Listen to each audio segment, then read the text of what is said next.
misal sederhana adalah alat yang digunakan untuk membantu mempermudah pekerjaan. Contohnya yaitu pertama, tuas atau pengukit. Tuas atau pengukit adalah alat yang digunakan untuk mengangkat atau memindahkan benda dengan menggunakan gaya yang lebih kecil. Yang kedua yaitu bidang miring. Apa itu bidang miring? Bidang miring adalah permukaan datar yang miring yang dapat membantu memindahkan benda dari tempat yang lebih tinggi atau lebih rendah. Misal sederhana kita mempunyai gaya katrol dan gaya roda berporos. Untuk gaya katrol adalah roda yang berputar untuk mengubah arah, gaya, dan mempermudah pengangkatan benda. Sedangkan gaya roda berporos yaitu roda yang dihubungkan dalam proses untuk mempermudah pergerakan dan peningkatan kecepatan. Gaya tegangan tali adalah gaya pada tali ketika tali tersebut dalam keadaan tegak.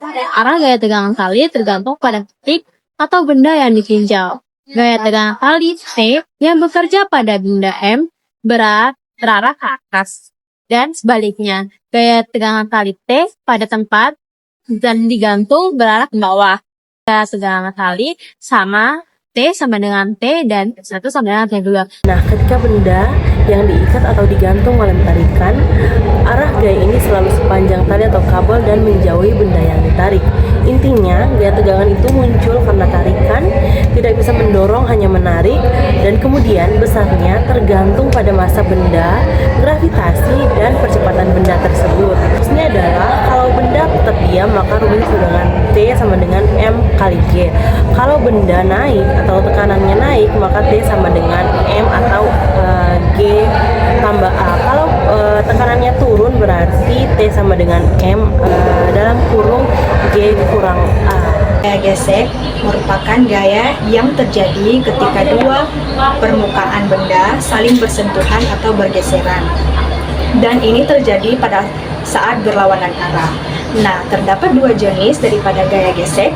Yang pertama adalah gaya gesek statis dan yang kedua adalah gaya gesek kinetik. Selanjutnya saya akan menyampaikan materi tentang gaya gesek kinetis. Yang pertama terjadi ketika benda bergerak di atas permukaan. Yang kedua, besarnya tidak relatif dan tidak berubah-ubah seperti gaya gesek statis.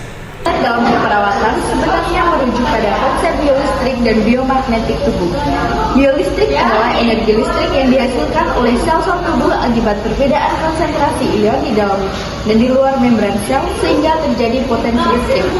Sementara itu, biomagnetik adalah fenomena magnetik yang timbul pada tubuh akibat rangsangan saraf dan otot. Gaya magnet terjadi karena adanya medan magnet yang berada di sekitar suatu magnet tersebut. Nah, gaya magnet ini juga memiliki kemampuan untuk menarik atau menolak benda-benda di sekitarnya yang bersifat magnetik.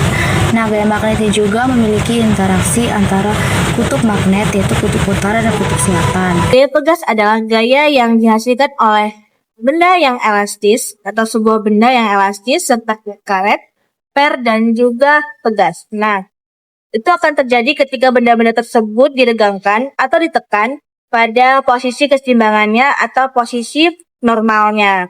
Rumus yaitu F sama dengan negatif K dikali delta X. Prinsip gaya tegas tidak hanya berlaku pada tegas logam, tetapi pada semua material elastis, termasuk jaringan biologis dalam tubuh manusia. Inilah yang membuat konsep ini sangat penting dalam keperawatan. Gaya listrik adalah gaya yang saling tarik-menarik dan tolak-menolak yang terjadi di antara dua benda bermuatan listrik. Listrik dipengaruhi oleh dua faktor utama, yaitu besar muatan. Yang semakin besar muatan pada benda, semakin kuat gaya listrik yang dihasilkan. Dan ada jarak antara muatan. Semakin pendek jarak antara dua muatan, semakin kuat gaya listrik yang bekerja dan sebaliknya. Ada F. F adalah besarnya gaya listrik. K adalah konsta Coulomb. I1 dan I2 adalah besar muatan masing-masing partikel. Dan R adalah jarak antara kedua muatan.